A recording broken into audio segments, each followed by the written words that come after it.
Sir July, hindi naman kalabisan na mag-demand kaming Jomcar supporters. Kami ang may pinakamalaki ang gastos. Swerte nga nila, nakalibre sila ang Danjoy walang ambag. Kaya dapat VIP si Carla sa lahat. So yun mga kalingap, paumanhin kay Sir July at gagamitin natin yung comment na excuse me po, yung commentor na nag-comment sa kanyang YT. So yun mga kalingap, bago natin talakayin itong video ito, bago tayo dumako sa ating pag-uusapan, mega love shoutout po muna sa ating mga viewers, listeners, and subscriber. Kamusta po kayong lahat mga kalingap? Kung bago ka pa lang sa aking munting channel, please subscribe, like, share, and comment. At huwag mo na din kalimutan ang notification bell nang sa ganon ay updated ka sa aking mga paparating na video. At tulad po ng lagi kong sinasabi, patuloy po nating suportahan sina Kuya Rab at ang ating ama ng Kalingap si Kuya Val Santos Matubang. At sa lahat ng bumubuo ng Team Kalingap, patuloy po nating suportahan nang sa ganon ay mas marami pa tayong malingap na nangangailangan. Ayan. So, ayun, huwag na tayong magpatumpik-tumpik pa, no? Pag-usapan na natin itong comment, itong commenter na ito na nag-comment doon sa channel ni Sir July. Ayan, paumanhin po ulit Sir July na ating tatalakayin itong hinaing ng isang fans. Ano po? At ang sabi nga ay, hindi naman daw kalabisan na mag-demand kaming mga Jomcar supporters dahil sila ang pinakamalaki ang gastos. Swerte nga daw ng iba at nakalibre. Wait lang po, ano? Sino pong may sabi sa inyo na libre yung iba, nakalibre ang iba? Ang pagkakaalam ko ay may kanya-kanya silang sponsor. So, sino po yung mga nalibre? Sino yung mga nakalibre? At saka po, bakit kailangang mag-demand? No? Porket ikaw ang excuse me po ulit, ang maraming ambag ay dapat mag-demand. Parang ano na yun panunumbat. Ano ko, parang nanunumbat na porket ganito na mas malaki yung naiambag ko, dapat mas mas i-priority, parang ganun ang ibig nyo pong sabihin. At hindi ko po nila lahat. At talagang itong Jomcar fans, mga fans ng Jomcar ay parang sumusobra na po ata kayo, no? Parang hindi na maganda yung mga inaasal ng iba. Parang nagiging toxic.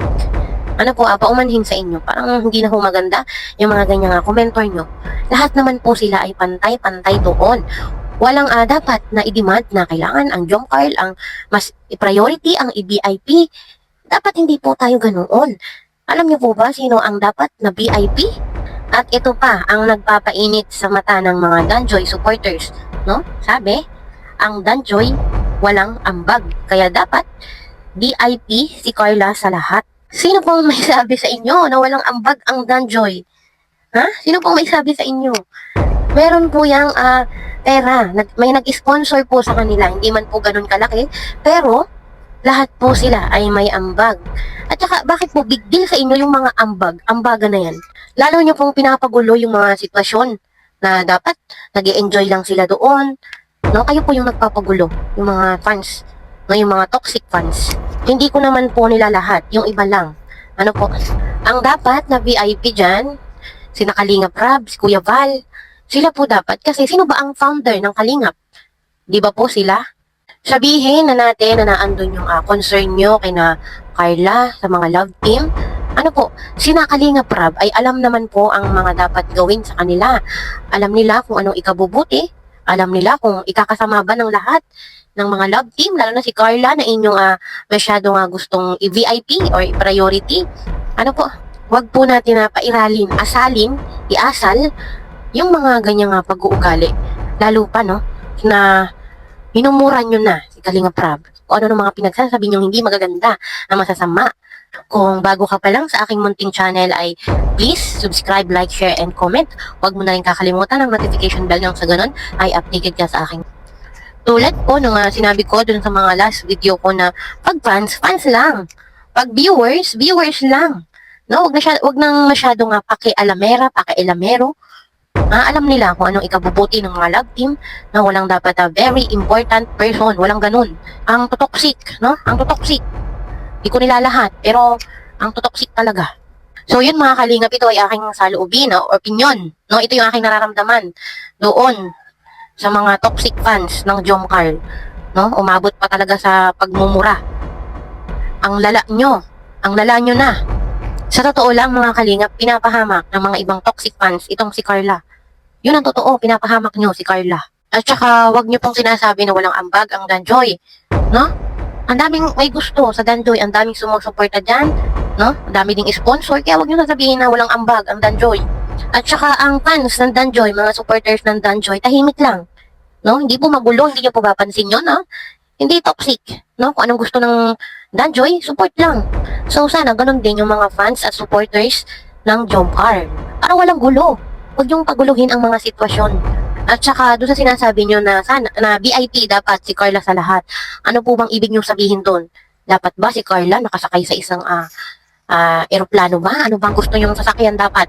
Ano bang pinopoint niyo na gusto niyo na maging VIP? Ano bang klase? May bodyguard? Ano bang gusto niyo?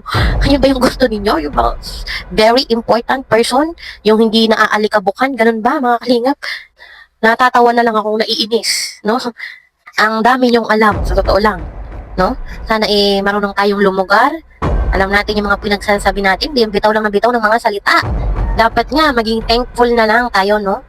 Di ba, kahit papaano, nakakapag-travel.